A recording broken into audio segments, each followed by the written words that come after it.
Mais pourquoi voulez-vous que j'évite le cancer des enfants, puisque mon métier c'est de vendre des médicaments une fois qu'ils l'ont. Je suis obligé de vous raconter une histoire. Il y a 20 ans, on est venu me voir pour savoir si en donnant des vitamines et des compléments alimentaires aux enfants dans les écoles, on arrivait à réduire le cancer 20 ans plus tard, parce qu'on se demandait si les vitamines permettaient d'avoir moins de cancer. On a monté une étude qui s'appelait Suivimax, qui a duré 8 ans. Pendant 8 ans, on a donné des capsules à des gamins, moitié qui en prenaient, moitié qui prenaient un placebo, pour voir s'il y avait un groupe qui était plus malade que les autres. Il a fallu beaucoup d'argent pour ça. Et on est allé voir les laboratoires pharmaceutiques en leur disant, voilà, on a besoin d'argent pour développer cette étude. C'était sur 12 ou 13 ans l'étude.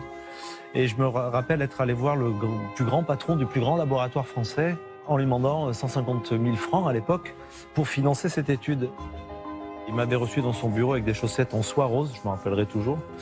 Et il m'avait dit, mais pourquoi voulez-vous que j'évite le cancer des enfants, puisque mon métier c'est de vendre des médicaments une fois qu'ils l'ont. Et je m'en suis jamais vraiment remis de cette phrase, parce que j'imagine qu'il y a des tas de gamins qui finalement ont eu des cancers parce qu'on leur a pas donné de vitamines. Et donc je me dis qu'à s'attaquer à cette industrie-là, et je rebondis sur ce que vous venez de dire en disant qu'il ne faut pas s'associer avec des labos pharmaceutiques aujourd'hui. J'imagine que vous avez des appels du pied, et beaucoup. Donc vendre votre âme à des grands labos pharmaceutiques aujourd'hui, ça me paraît certainement une mauvaise idée.